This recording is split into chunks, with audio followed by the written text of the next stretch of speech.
हाँ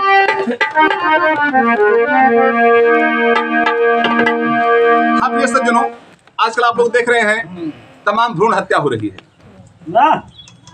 एक छोटा सा गीत, बेटी बचाओ बेटी पढ़ाओ, छोटा सा गीत सुने।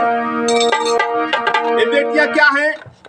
जैसे फूल हैं, लेकिन अगर इनको आप त्रिशूल बना देंगे तो ये आपके सीने में चुभ जाएंगे। फूल जैसी बेटियों को त्रिशूल मत बनाओ। कभी का समाज के लिए संदेश है। अरे बेटिया है फूल ना बनावत रसूलावा, नहीं गाड़ी गई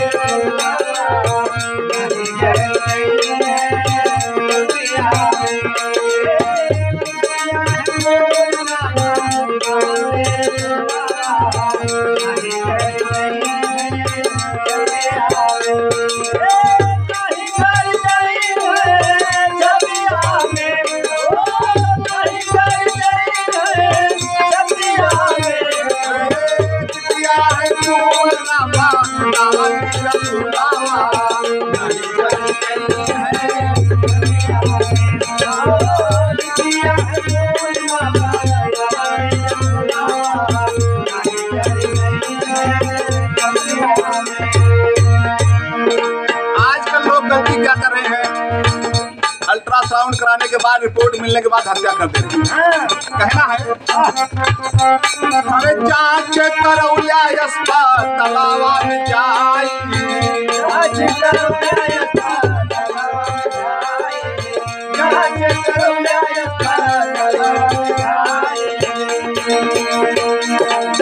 बेटावा में बिटिया का देहल्या मुआई, बेटावा में बिटिया का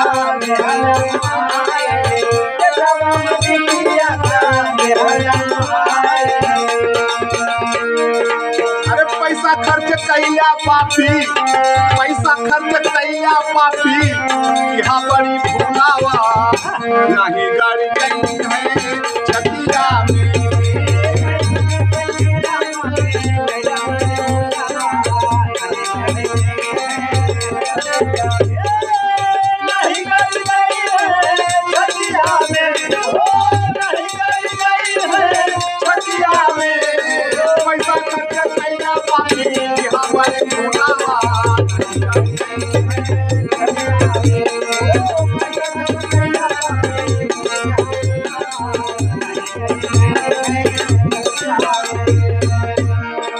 लड़कियों की हत्या अक्सर लोग क्यों कर रहे हैं?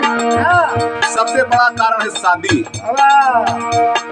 अरे शादी के डर से मुआई बहला बिटिया, शादी के डर से मुआई बहला बिटिया।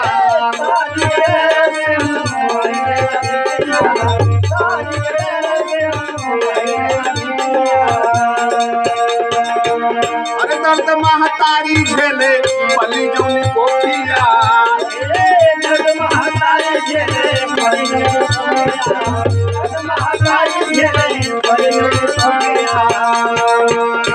उसकी हालत क्या होती है जरा आप विचार करके देखें। अरे अखिया से आंसू टपके, अखिया से आंसू टपके, सूखी गई ने गालावा नहीं गाड़ी गई है छतिया में,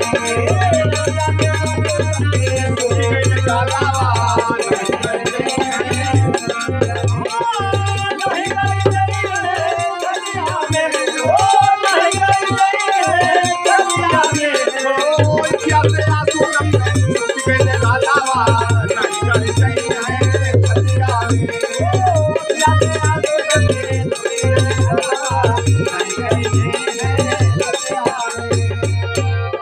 ऐसे हत्यारों के लिए कवि ने संदेश दिया है, ध्यान दें।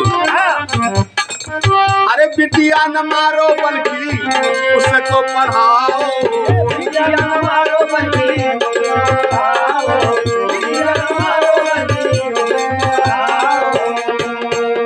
अरे बनी अधिकारी बेटी नीच ना भुलाओ,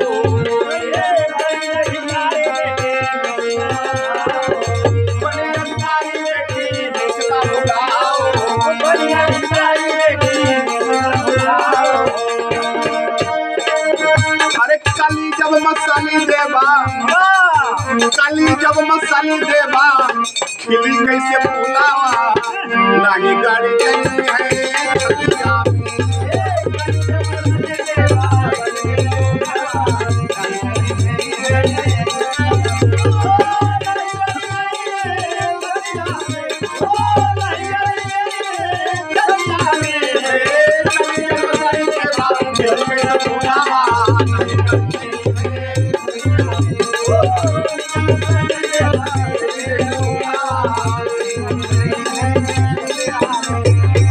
और आखिरी में देखें आप, लोगों की चाहत क्या होती है। किसी को घरवाले चाहिए, किसी को साली चाहिए, किसी को बहू चाहिए, किसी को प्रेमिका चाहिए। अगर लड़की ही नहीं रहेंगी तो सब कैसे हल होगा मामला। हर केहू का बहू चाहिए, केहू का साली,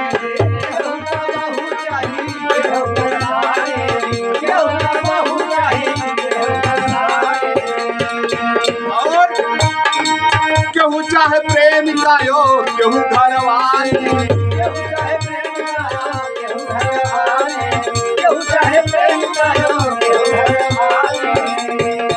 अगर ऐसे बेटियों की हत्या रही तो बताएं आप लोग ये मामला कैसे हल हो सकता है। अरे कहे जय नारायण हल कोई ना मसाला, नहीं गड़ी गई है छतिया में। कहे जय नारायण हल कोई ना मसाला,